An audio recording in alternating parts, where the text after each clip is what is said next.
Good afternoon. I want to thank everyone for being here today in this very special edition of our Above and Beyond Hangout. Today we will be talking about scaling and internationalizing businesses in a partnership with the Web Summit team that challenged us for a joint event to launch the Collision Conference among the Portuguese ecosystem. So, with no further delay, and to start the conversation, I'd ask Carlos Moedas, the Mayor of Lisbon, Paddy Cosgrave, founder and CEO of the Web Summit, Beatriz Freitas, CEO of Banco Portuguese do Fomento, to join António Dias Martins, Startup Portugal's Executive Director, on the stage.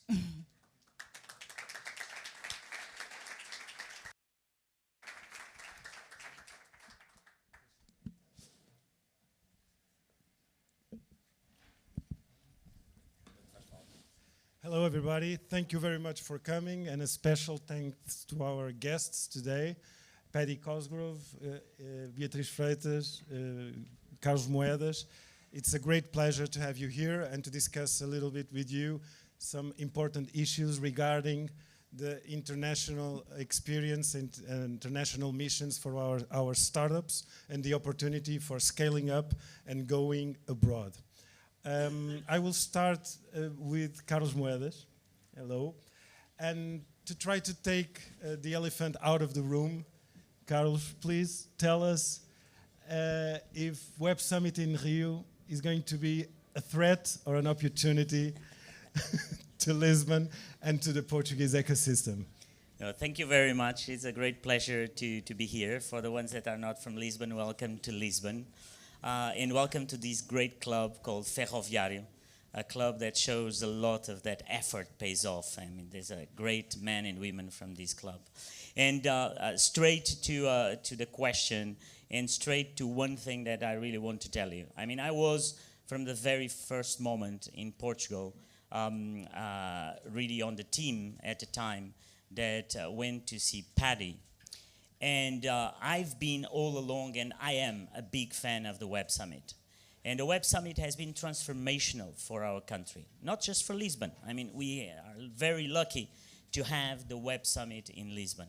The impact over the years of what the Web Summit did and achieved is just very unique and amazing for the city of Lisbon.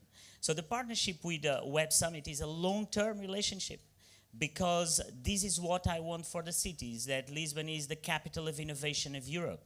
And to be the capital of innovation of Europe, you need Web Summit. And so that's just straightforward, because people could look at me and say, but does the mayor, I mean, I'm probably the mayor that was more involved with Web Summit even before being a mayor. I was here every year, and I was involved at the European level. And so that's for sure. So what I want from the Web Summit is really to increase our partnership to a next level.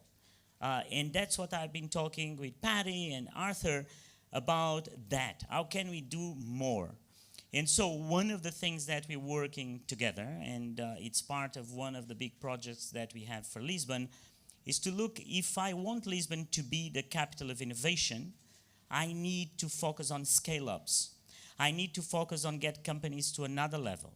And so I had actually a concept that I discussed with Paddy a lot of times when I was a European Commissioner, of getting a unicorn factory in Lisbon. And when I say unicorn factory, it's a metaphor. It's a place where you can get your innovations, and you have a process that gets you to those innovations to be companies, and big companies. I mean, if it's 1 billion or 500 or 200 or 100, I don't care. And for that, I think there's something that I really want the Web Summit to be together with us. Because the Web Summit was the father and mother of somehow the international ecosystem. I was in government in the year 2011. I mean, Portugal, we had a couple of startups. We had a movement of Portuguese startups, but we were not international. We were not in a map. And I think that the Web Summit came and put Portugal on the map of startups in the world. And so it's really lucky of us to have the Web Summit. I think that here we are today not to talk about Web Summit, but Collision, which is a little bit of Web Summit in Canada, in North America. Of course, Web Summit is in Rio, will be probably in other parts of the world, and it's good for them. It's a great business, and I'm very happy for them. What I will always fight as a mayor is that we have here a global platform. And that's what it is. But if this creates these dynamics around the world that people, and I've just across two friends that come from outside of Portugal when they came in and they said, where's the event? I mean, I just want this to create a global dynamics, and that Lisbon is the base for that. And so, look, there's no elephant.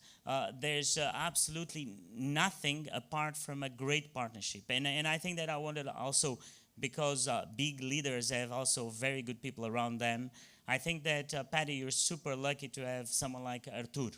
Artur is a great leader, and is a man that knows how to solve problems without creating frictions that sometimes happens in life and when discuss details. But Artur has been amazing, and I think that we have a great relationship. Really, we tell each other what it is. But the commitment of Lisbon with Web Summit is for the long term. So very, very clear for me. No doubt, Carlos. And we come a long way since the beginning and since Web Summit came here. Do you know that from the 15 companies, the greatest companies in Portugal, 7 are tech-based and unicorns? That is a pattern that put us close to the pattern of United States and far away, in a positive way, from some traditional or more older European countries. So I think we are changing, yes. Paddy, to you. Let me just to finish this topic. Do you still consider that Lisbon is the home of the Web Summit? What can you explain a little bit better this scaling up process of Web Summit, of going to Rio? Yeah, I mean, I always remember when we first announced that Web Summit was moving to Lisbon. I mean, you can go back on Twitter at the time, and the reaction at that time was, I would say, perplexed or negative if you looked at it. People didn't understand, and it took a few years when people would ask, oh, where is Web Summit? And I'd say, oh, it's in Lisbon. And they'd say, oh, why Lisbon? And then I'd have to start to explain why Lisbon. I thought this was really going to be a really important city in Europe's kind of startup future. And there were several years, I'm sure people kind of experienced it here, that have traveled around Europe. And now I think, I mean, I could be wrong, maybe the entrepreneurs I'm talking to have their own perspective. I think one of the biggest challenges is actually Lisbon is so hot as a city to move to. I mean, almost every week there's some article from the LA Times or the Los Angeles Mag or New York Times or whoever saying that Lisbon has effectively become the kind of darling, not just of Europe, but it's where California wants to move to. And the rate at which people are moving here and companies has only accelerated over the last 3 years. And that'll create all sorts of kind of challenges. I think they're great challenges to have. But the change over the time we've been here has been kind of pretty unbelievable. Nobody asks me why Lisbon anymore. They just say, oh, Lisbon, my friend has moved to Lisbon.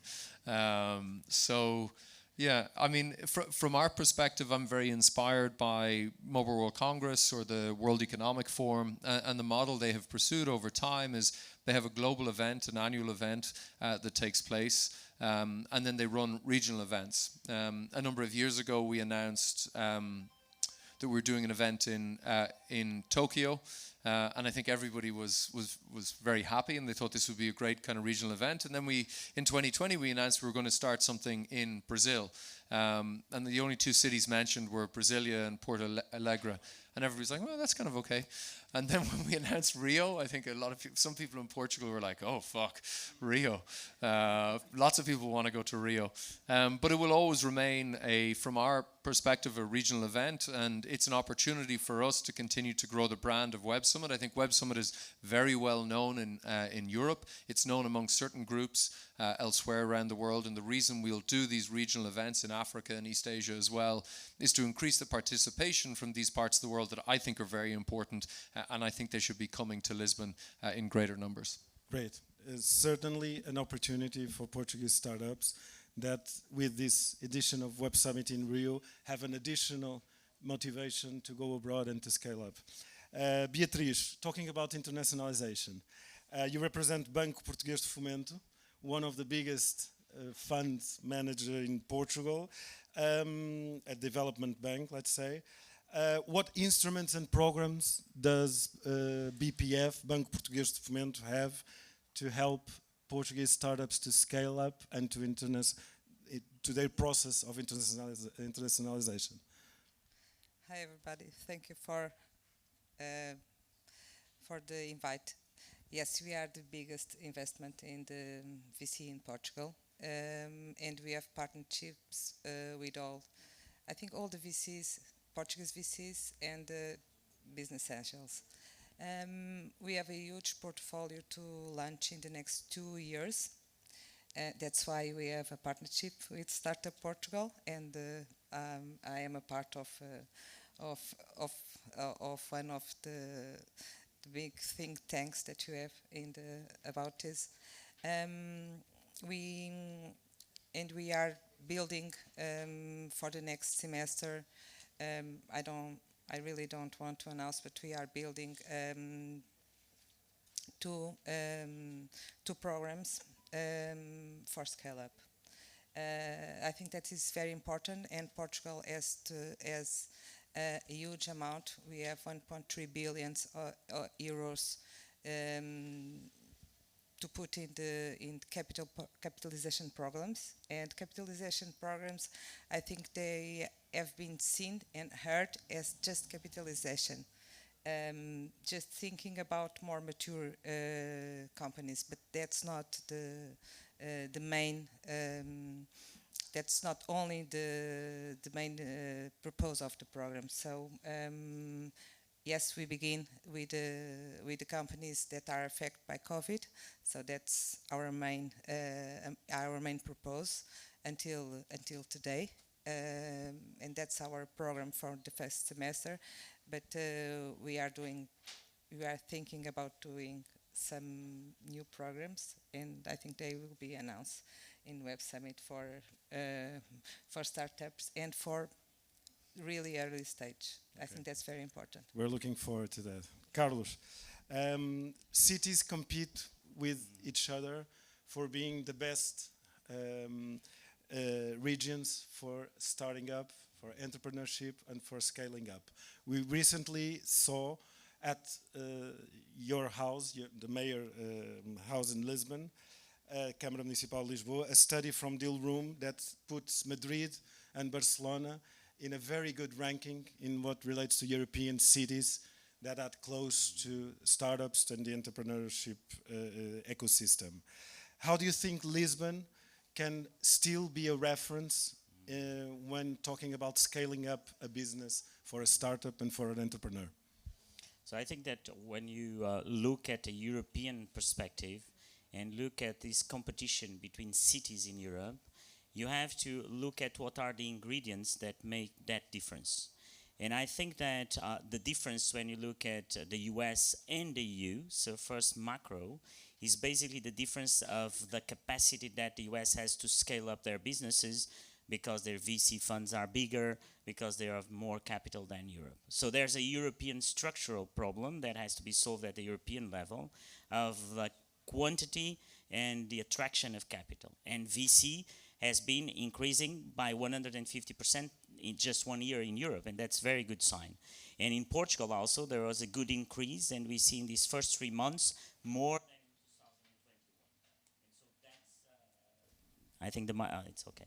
And so that's real. I say that it's the first point that is for all European cities. How can we work with the European Investment Bank, with the development banks, to get more venture capital, but that venture capital is not only public money, it has to be private money. And that's extremely important for any city in Europe.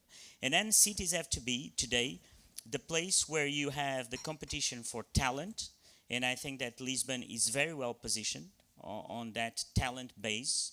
It's a talent base that exists, that people speak several languages, that they have qualified engineers, we have qualified engineers, we have good level of education, and that's absolutely crucial for Lisbon. And I think that we are very well positioned, even compared, I can say, to Madrid or to other cities, of course, Barcelona or Milan or others, and so that's very good. And then I think that we need processes. I think that what Europe doesn't have sometimes is the process of innovation. And the process of innovation is a very difficult process, and it has to be very disciplined. And that discipline of creating hubs where people follow those processes to become a company and a big company, that's what I want Lisbon to be, and that's where I want the Web Summit also to be part of. And that creation of those processes is what I call these factories. We have a lot of these examples. We have Station F, we had Rocket Internet in Berlin, we have Y Combinator, we have New Lab in New York. And so if you position yourself as a city with something that is comparable, look at the example of Y Combinator, I mean, where you put all the VCs with the companies, and the companies are so good that everybody wants to invest. And so what I want for Lisbon is not just about the Lisbon startups or the Portuguese startups, is to become that hub where people from all over the world come because they want to be here. And people want to be in these different places of the ecosystem. And so that's what I can differentiate myself as a mayor, and a mayor that is pro-innovation, and it's really, for me, one of my priorities, and to create these conditions in the city that are very clear. And the third point is the cities that will position themselves on the fight against climate change. And so that has to be also at the core of the startups of the future. It's already in a lot of countries, but if Lisbon positions itself as the place where startups that really want to change the world with purpose, startups that are dealing with the energy efficiency, with the energy transition, all these aspects that are part of the people that want to change the world. And so if you get those ingredients, people will flow, people will come. And the Web Summit is kind of the first channel. I think that a lot of people I've met that stayed in Lisbon, and I was talking to Paddy the other day about a person that is a friend of his that came because he came to the Web Summit and then he stayed. That's what changes the city. It's a gradual change, and you have to get people here. But then when you get people here through the Web Summit, you have to keep them here. And you know, the last couple of weeks, I had people like from Klarna. They came and they set up their office. Evolution from Sweden. We're working with a lot of other names that I cannot mention because they're not here yet, but they will come. And so that's the role. So this is a very role of a mayor that was the role of a traditional mayor. And then that's why I'm excited. I mean, this year, unfortunately, I cannot go to Collision, but I promise I will go next year. But this year is very difficult for me because I just started, and so it was very difficult to make the agenda. But the promise is done that next year I hope that I can focus also myself more on this role to be there in the different spots where we can attract people. And so I think that Collision has that, because Collision also can be this point where people have a contact with Lisbon. So we're sending 40 companies in Margarida and the team to get people to, through Collision, come to Lisbon. So that's the way I see it. Nodes and points and spots, and then we'll try to get people here.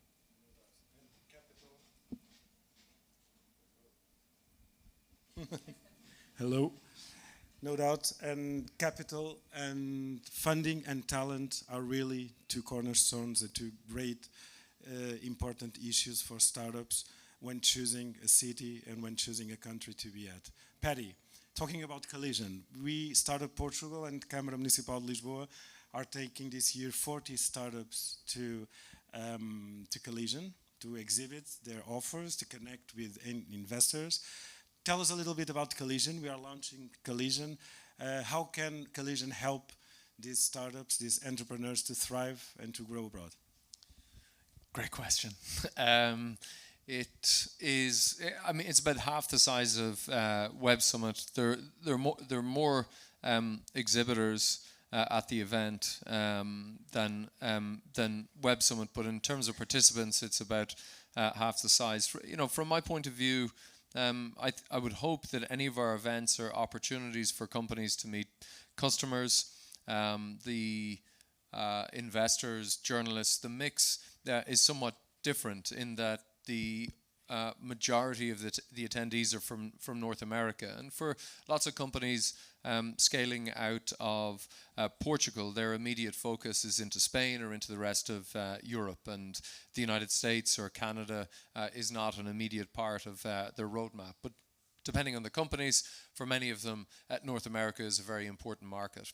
Whilst there are attendees from everywhere else in the world, from 100 plus countries, the majority of them are from North America, from Canada and the United States. So it's a particularly good opportunity to meet a lot of kind of core groups in that space. And I think, given that I think there's now maybe there's about 44 Portuguese within Web Summit. Slowly but surely they're taking over the company.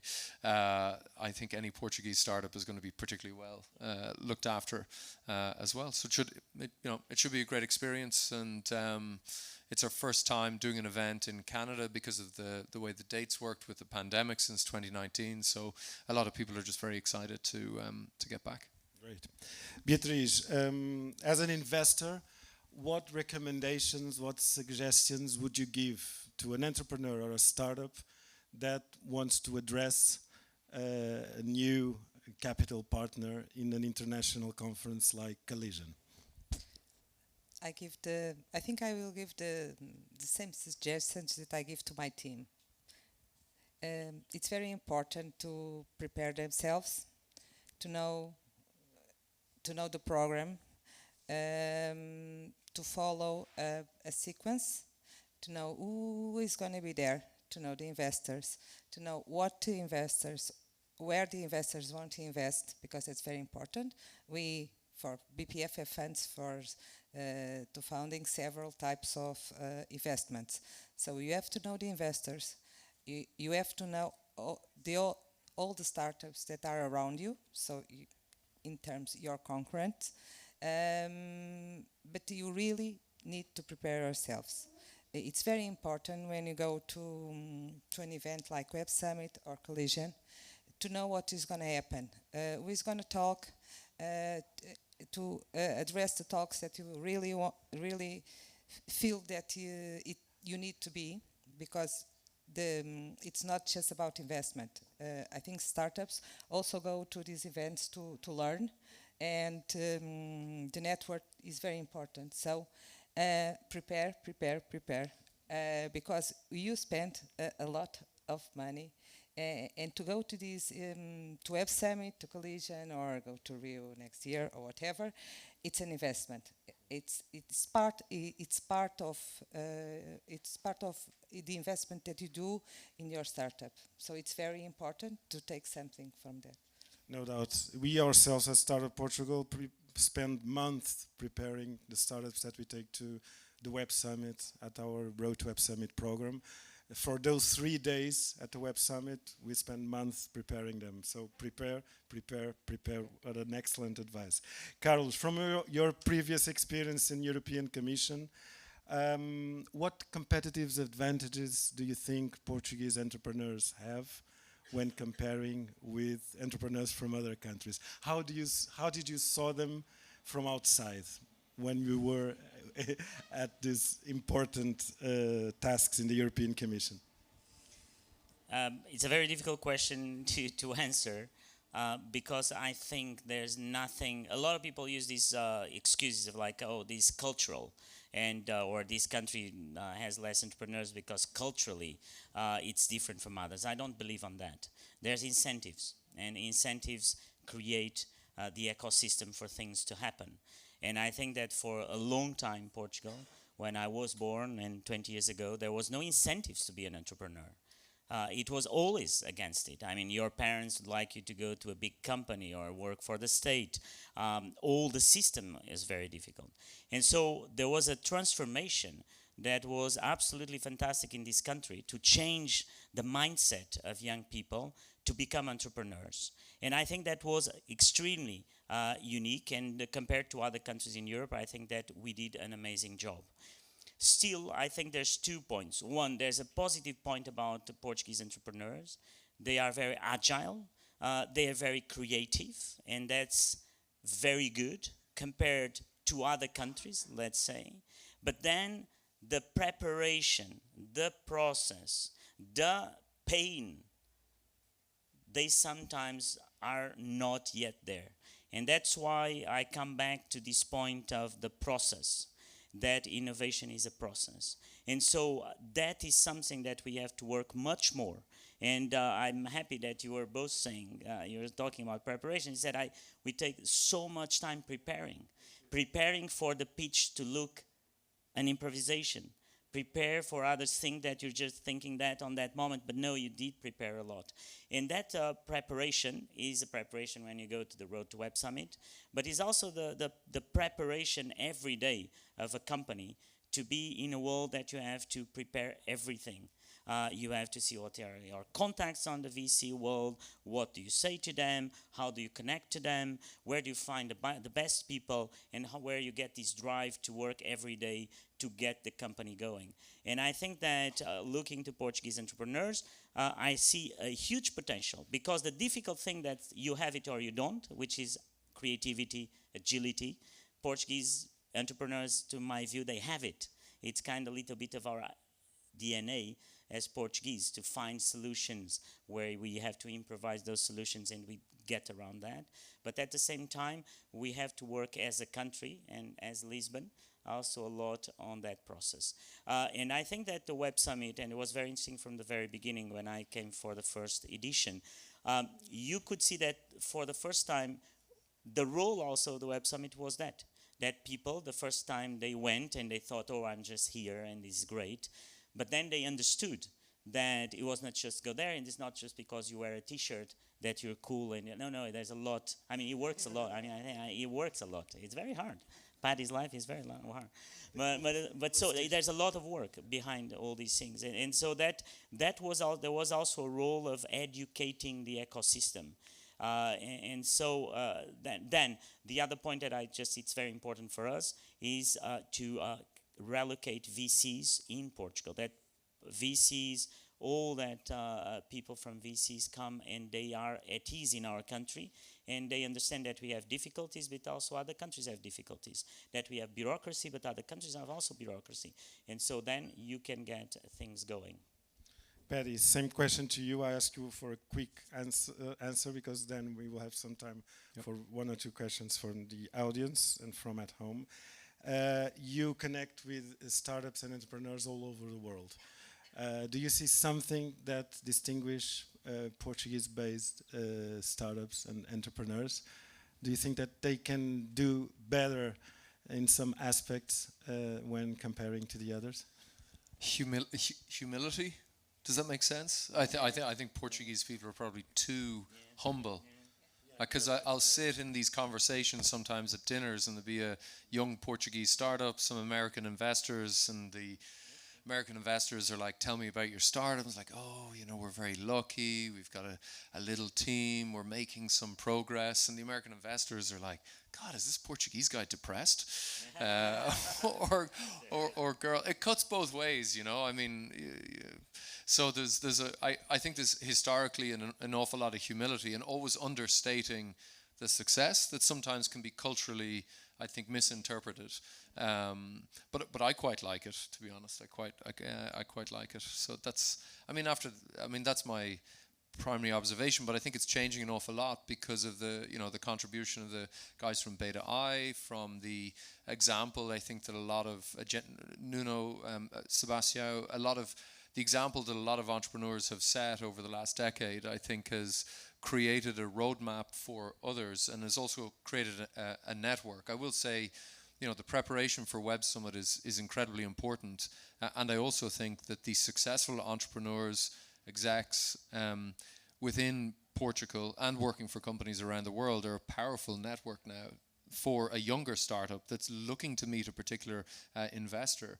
Oftentimes, some of the more successful Portuguese startups are going to know these people. And you can just ask for an introduction. And there's a great culture, I think, of giving back and helping the next generation. Yep. Well, I think that's it. Thank you very much for your participation, your availability. It was a real pleasure to have you here and very interesting and useful insights. Thank you all for listening also. And back to you, Patricia. Thank you.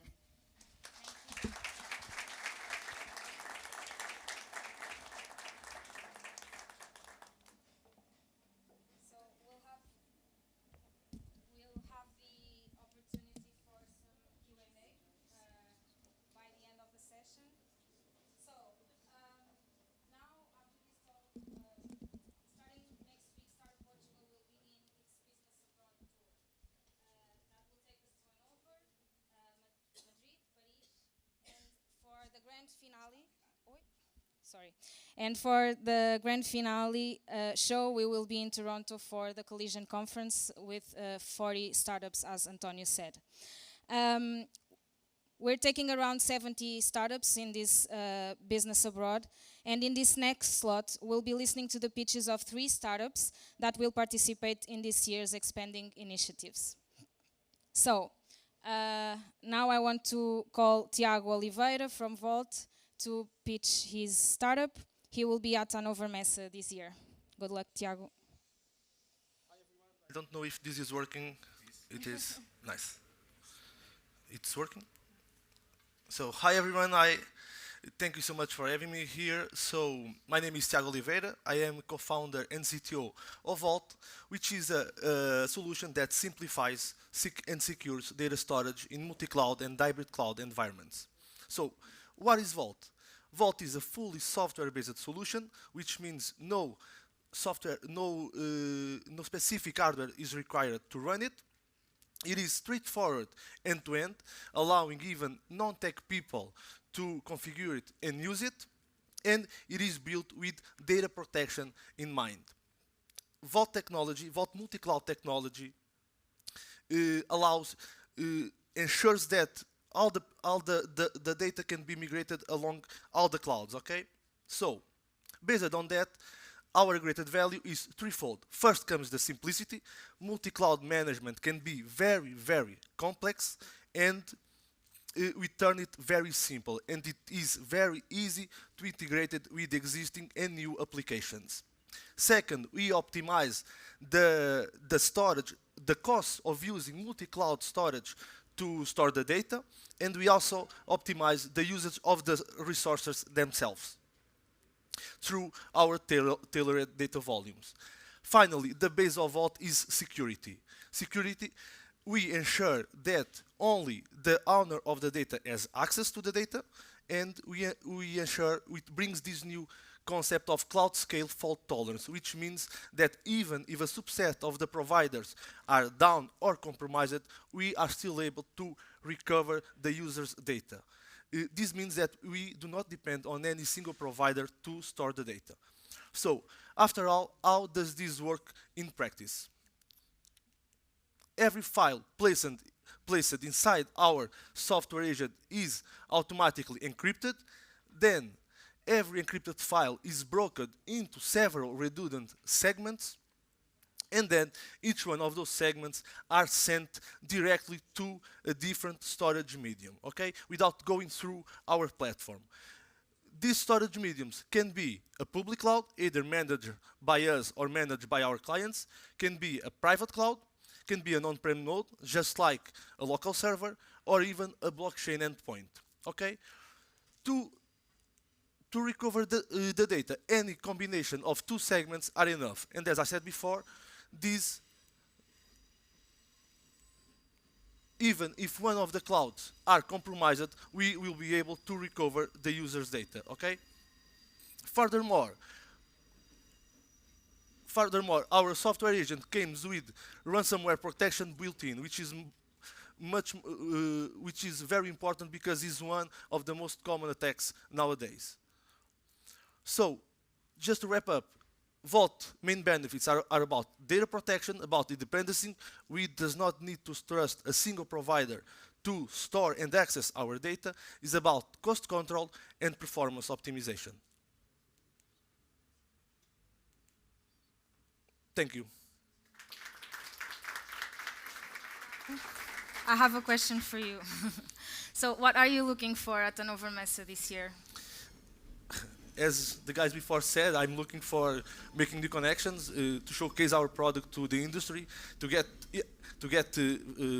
feedback, and most important of all, to learn. This is to a startup in a very early stage, as we are at.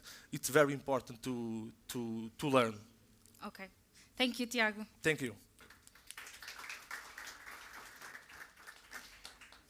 So now, directly from REATIA, I call Hugo Venâncio, the founder of REATIA, who will participate in this year's South Summit.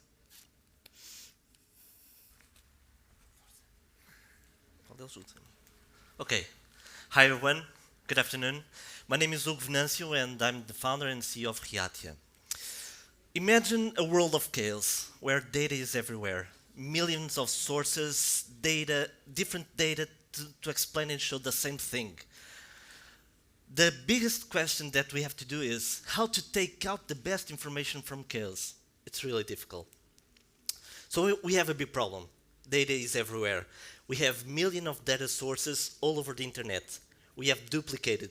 We have outdated information. And of course, that leads to misinformation, time-consuming decision-making, and of course, the worst of scenarios, slower deals.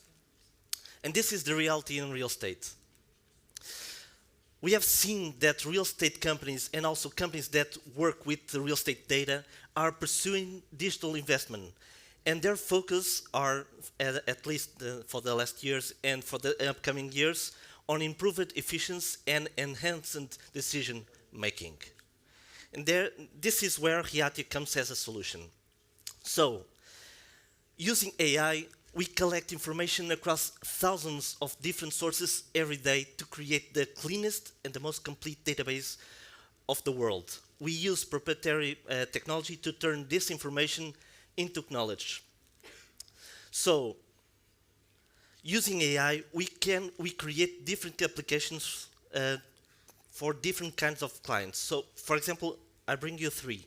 The meta search, where we use AI to deduplicate the information of the listings. We deliver live analytics. We deliver to our clients the trends of what is happening at the second on the real estate market. And property valuation, where our clients use the biggest database in Europe.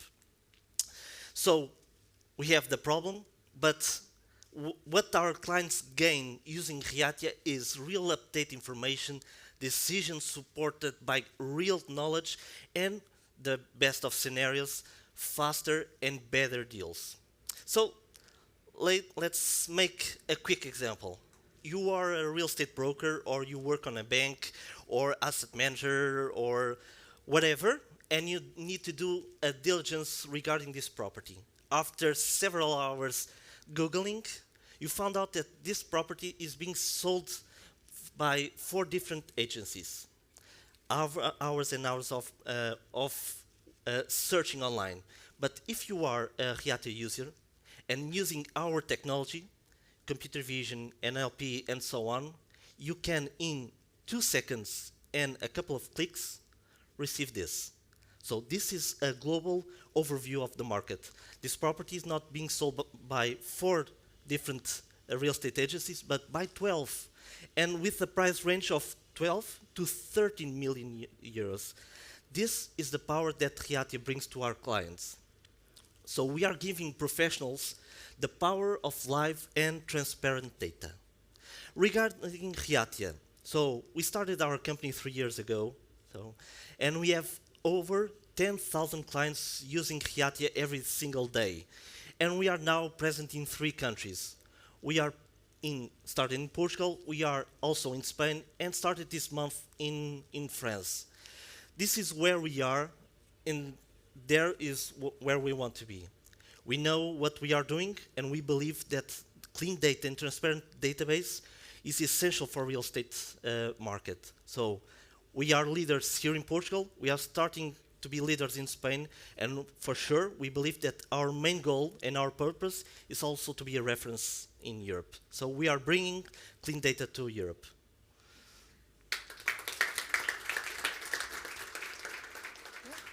Thank you, Hugo.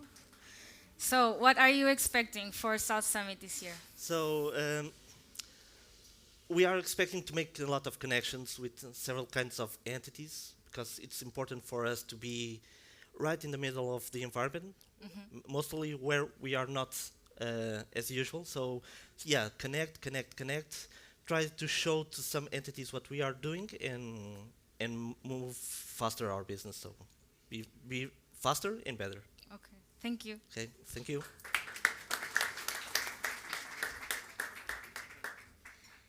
And now for the next speech, I would call Marta Pinto. She is the CEO and founder of Onecare, and she's from Coimbra.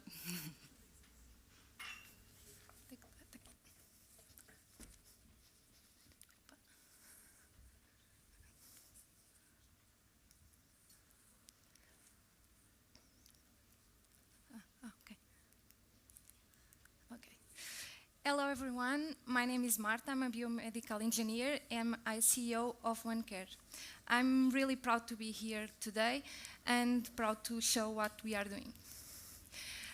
World population is aging faster. You all know that there is a lack of entities and human resources to support elderly people.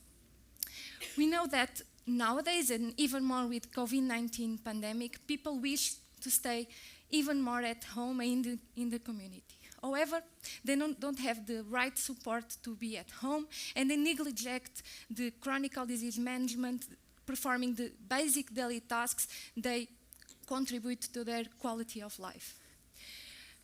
Informal care companies like home care services struggle to achieve reasonable retention rates to their human resources to respond to the increasing demand of requests to support elderly people.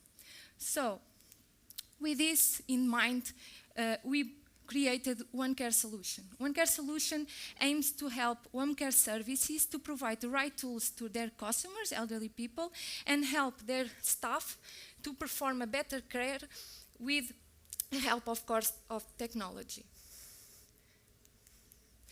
So, it consists of an integrated and modular monitoring platform that delivers personalized care by using artificial intelligence algorithms and gamification techniques to engage the users and to deliver individual plans according to historical data and expected outcomes to the caregivers without they being specialized in cognitive or health and clinical practice.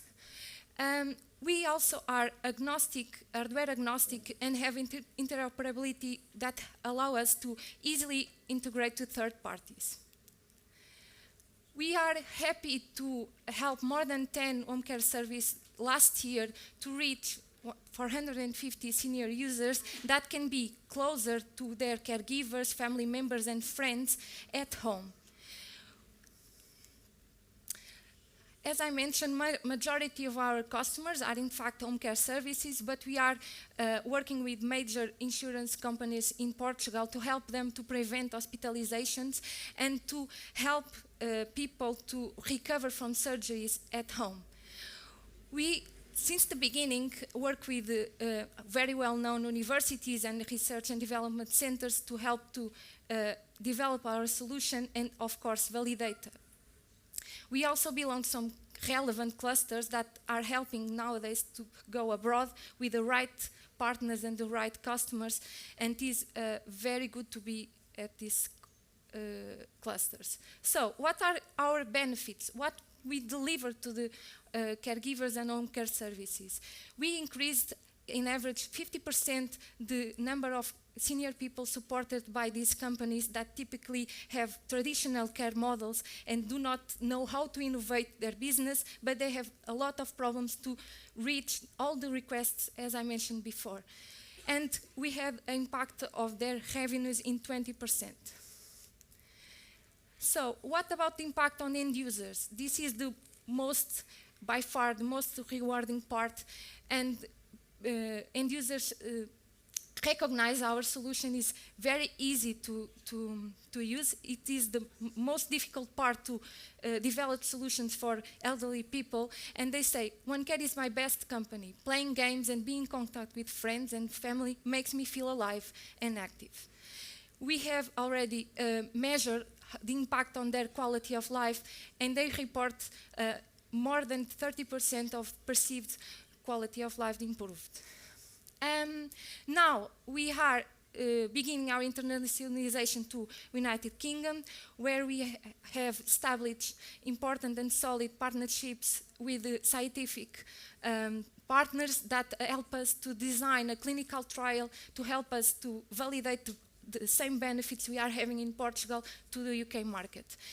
And we are going to be in Vivatech, also preparing our launch to French market, as Germany, French, and Belgium are in the forefront for implementing reimbursement models for digital health solutions that we believe it could be a great opportunity for us to be more close to our customers and reach more people. Thank you. Thank you.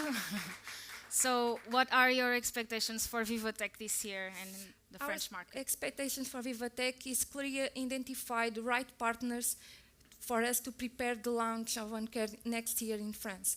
We have a lot of pains getting to UK market. This was overcome with the help of IT Health. So we see as Vivatech as a great opportunity with preparation and time to prepare a successful launch of Onecare in French market. Okay, thank you. Thank you.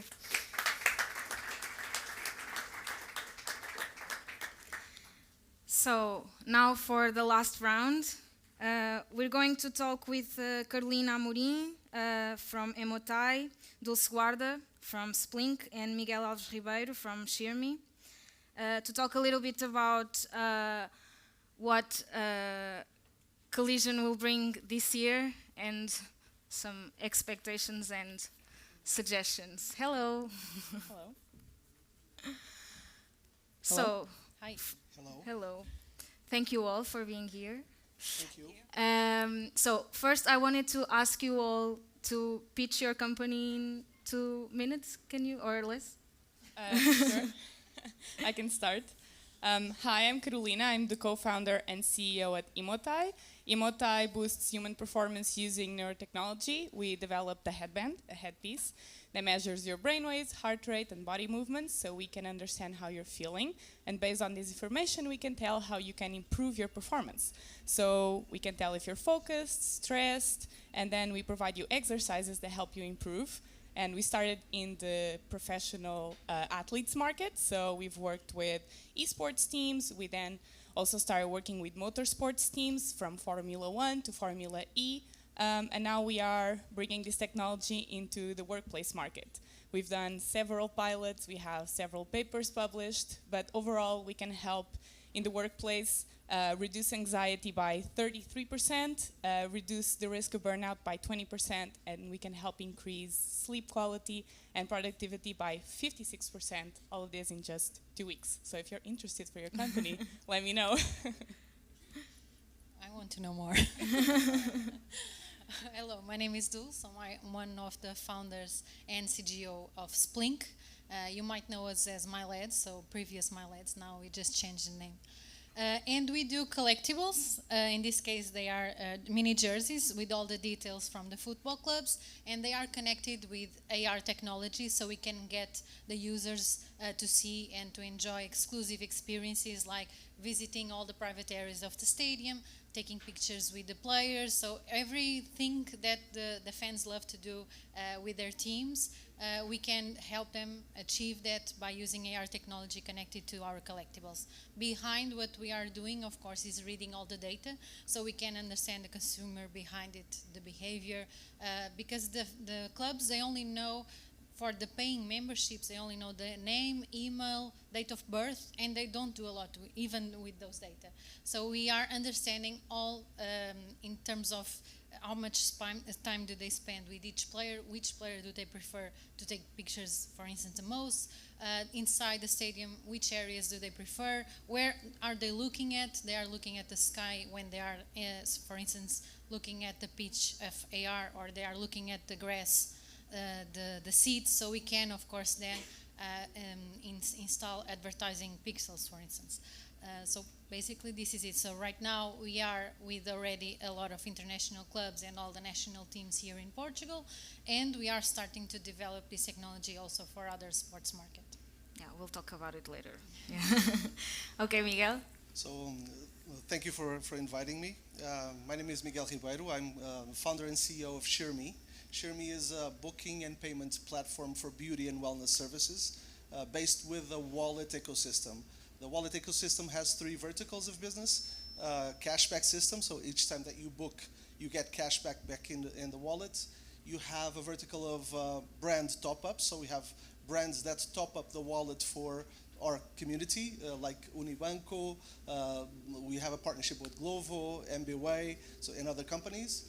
And right now we're launching an employee benefit platform because we were challenged. Someone asked us, why can a company have a meal allowance but can't have a wellness allowance? So along the same lines as over there, the other startup, we're going also in those lines, trying to help people take better care of themselves and always have money in their wallet and continue to do that. So that's about it. Thank you, Miguel.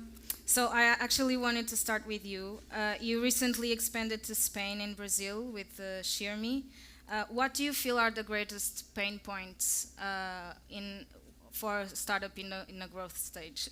So we haven't launched Spain yet. We launched Brazil, and we're still figuring it out.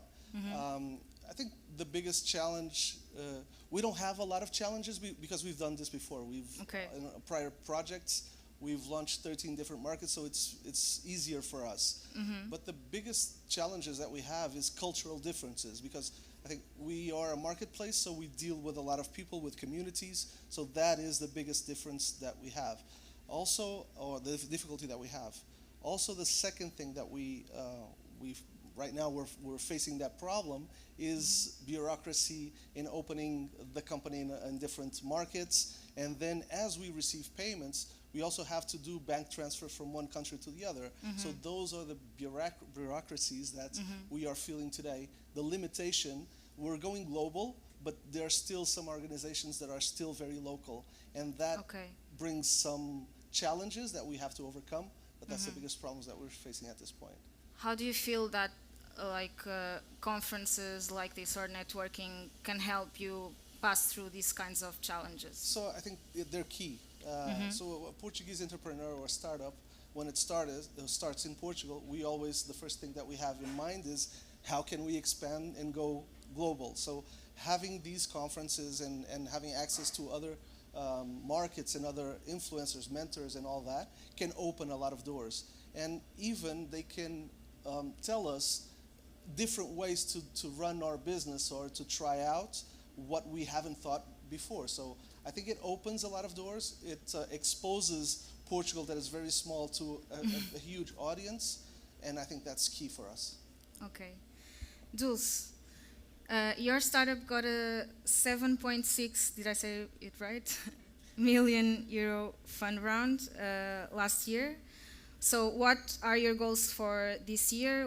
At what point is Splink right now? You recently changed your brand to. Can you explain us a bit? Sure. So the investment round, of course, made a lot of difference, especially because we are in a market where we need to always make an official partnership with the clubs. So we have to pay the licensee fee, and of course, in order to work with the best, we need to pay more, a little bit more. So we need all the money also for that first step. And of course, then entering the market, getting all the customer to get to know the product, because every time that we open a new market, it's always a new challenge, like Miguel was saying. Right now, since we are growing a lot in terms of international countries, so in Portugal we have the 3 big ones and the Portuguese Federation. Because of the World Cup this year, we are focusing a lot on getting the national teams, so that's why we are going abroad a lot. And then, of course, one of the major markets for us is the Premier League, because it's one of the markets that spends the most in terms of collectibles. And in terms of the audience, they are already educated in terms of augmented reality, which here in Portugal it's still something pretty new, and people don't know a lot. What do I do with this? So how can I play with it? So people don't know a lot what to do with AR. So the Premier League was a huge market, and that's why one of the reasons that we changed our name from My Lads to Splink, because if you are familiar with the term lads, it's more related with guys. Hey lad. And a lot of the teams in the UK and also USA, they want us to implement our product also for the female teams, and lad wouldn't be possible. So we wanted to have a more gender neutral name. That's why we went to Splink. That stands for Sports Link, because that's actually what we do. And so right now this is what we are doing. So we are really growing. In order to do that as well, we need to grow the team. We needed to focus on the AR part, on the technology part. That's the core business for us.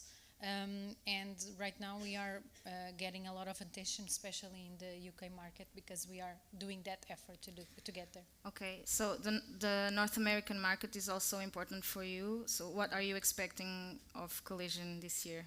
Yeah, so Collision is one of the major conferences for us to be, because like I mentioned, not only UK but also USA. So the USA national team for football, they are interested in working with us. So this is one of the steps to get us closer to the USA market through the Collision. And also we got approached for NBA, and NBA it's going to be a big contract for us. And in order to get NBA, we need to do all the teams, because they manage all the teams collectively. And I think Collision will be a very interesting step for us to be there, to get people to get aware of who we are, what we are doing, which teams we are already working with. I think that Collision is going to be very interesting for us.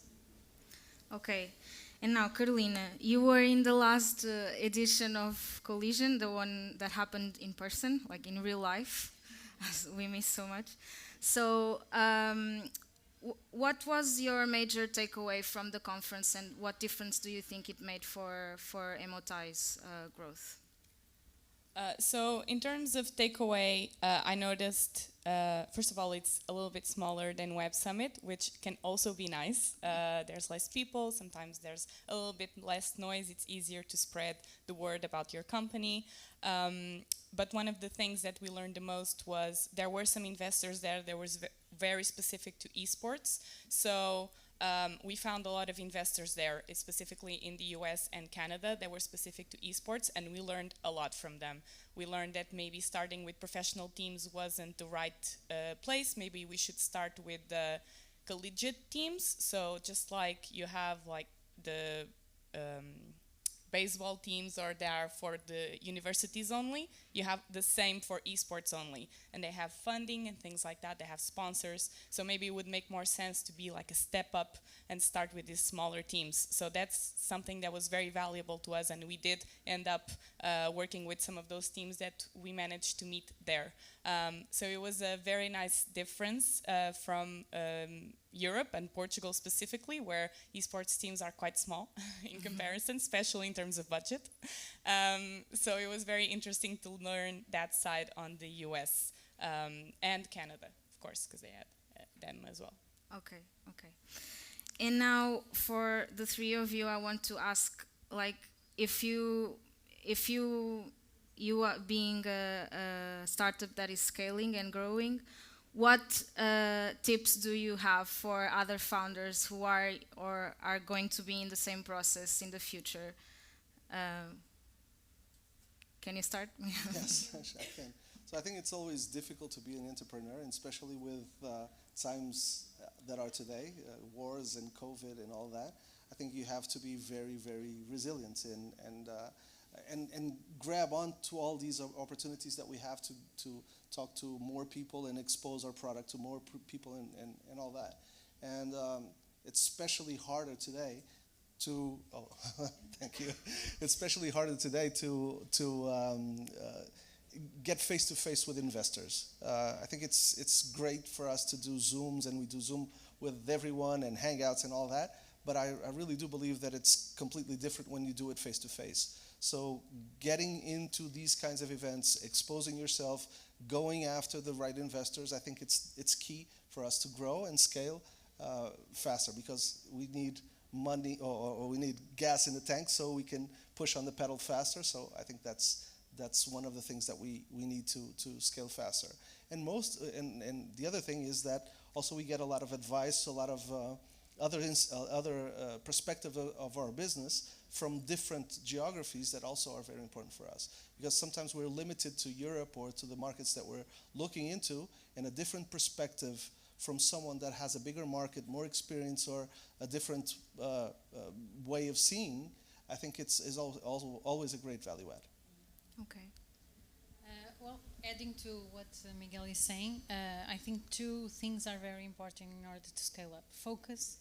So don't get too excited about starting to get a lot of different areas, different brands, or different. Focus on the markets that you want to target, because you need to be a leader or a specialist in that market in order then for the other markets to start coming to you. So I think focus is very important, and also having a really good team. Because when you are scaling, it's important to have a team that you can trust, that will deliver. Even when we are in conferences, they are still here working. And I think those two are really huge milestones for a startup that is growing. Relating with this conference, you can find these things also on the conferences. Sometimes there are people that are looking for new jobs, so you can attract these special people for specific jobs, roles that you are looking for, and also in terms of focusing, because for Carolina was saying, in Collision especially, because it's a smaller event, I do like this a part of being a smaller event, because you can target more specifically the things that you are looking for, and investors that come to you in a specific niche. So I think that's very important, and we can use for our advantages these 2 points in a conference. Okay. Carolina? I would say probably 2 things. The first one is to try and keep the good things about the culture that you have. So when you're scaling, your team is probably going to get bigger, and we are in the process of doing that. We're hiring, and we didn't want to lose that magic that we have inside of EMOTAI, so we decided to write it down, and basically the founders just got together for like 2 hours, and we defined what the culture is going to be, and we have it written down, and it's now part of the onboarding process, because we think it's important for the new employees to know what are the values of the company and what us as a team really value in either employees or as collaborators, because we're basically a team. We're united. We're all working towards the same goal. So what is this goal, and how are we going to get there? So that I would recommend to do, and you can do it even very early on. I think it's a very nice exercise you can do with the founders. And the second one, which is related to that one as well, is to not forget what is the vision of the company, which that has a tendency of happening, especially when you're scaling to other countries. People always have a tendency of giving an opinion on what you should do differently or what you should change in the startup, but you need to also remember what is the vision that you have for the startup. Of course, pay attention to your customers, your users, those are the important ones. Outside of that, just remember what is the goal that you have with it and work towards it. Thank you.